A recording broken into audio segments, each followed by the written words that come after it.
the first of a two-part look at the impact of COVID-19 in this country this Thanksgiving week. As Americans prepare to celebrate the holiday, millions of Americans are out of work and struggling to put food on the table. Lisa Desjardins takes a look at the reality of hunger in America and how the pandemic has made it worse.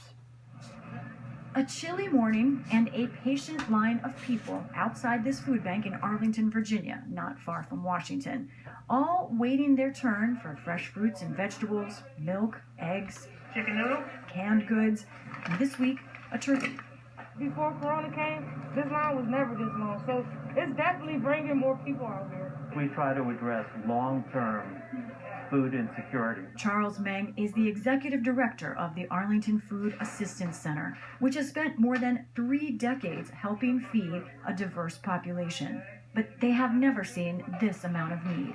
Wang says that since the start of the COVID-19 pandemic, demand has soared 45% over last year.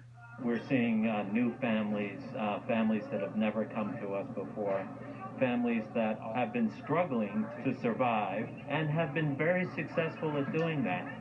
But with COVID, with the loss of jobs, we're seeing those families return to us and return to a situation where they need us on a much more regular basis. We saw that in those we met, like Munir Udri, who moved here in 2015 from Morocco. He's a food delivery driver, out of work for some of the pandemic. He's now back to 50 hours a week.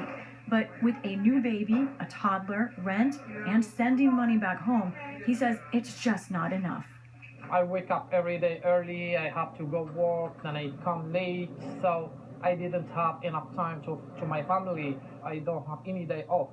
You know, it's a little bit hard. Catherine Horn told me she's come to rely on this food after quitting her job at a grocery store for fear of contracting COVID-19. I just needed to come here and get food to make the rent, basically. And I've known about this place. I used to volunteer here, but...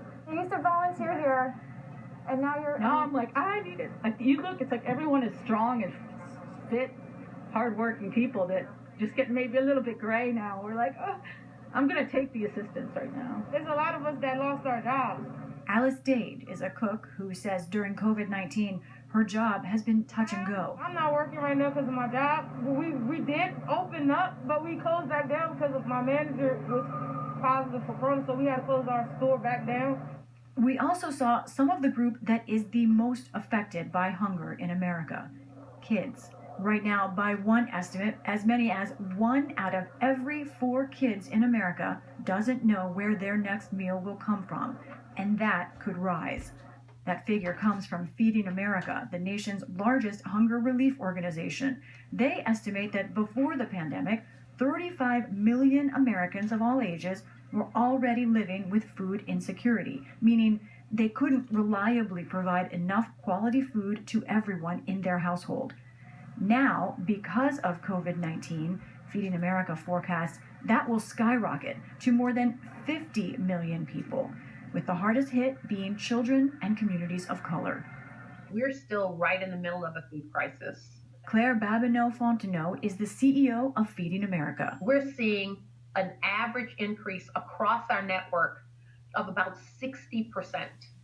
Now, embedded inside of that 60% would be some of our food banks that have seen as much as a 400% increase in need. Wow. Yeah. So one example of that would be a recent example out of North Texas, where maybe your audience would have seen images of lines and lines of cars of people who are lined up for food distributions. We're continuing to see that happen. Freelance photojournalist Brenda Ann Keneally has seen that too. She spent months working for the New York Times documenting American families struggling and coping with food insecurity during the pandemic. For some, it was an awakening. One family that I photographed in San Diego, you know, an almost last bastion of the middle class. The woman had been working in event planning and things that require social congregating, and so she lost her job and she has 3 children, and so she started going to food pantries first for herself and then quickly realized that many of her neighbors did not have access to these resources. Her photos also show the way these families come together, how teachers and communities pitched in to get everyone through. Every day, things emerge out of nothing.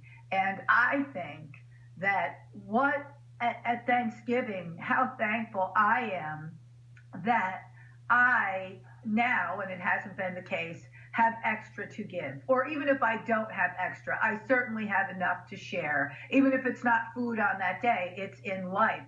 Keneally's photos show the mass mobilization to fight hunger during the pandemic, struggling families with food on the table. But federal aid for some programs will run out next month. She hopes this new awareness of those in need will lead to greater efforts to stamp out food insecurity once the pandemic ends. Thank you. Back in Arlington, there is shared thanks and concern. Person after person was positive, thankful that places like this are trying to keep up with the tide of need. Thank God this country is so great that it's welcomed us and helps us to provide the support that's so important, food for the family.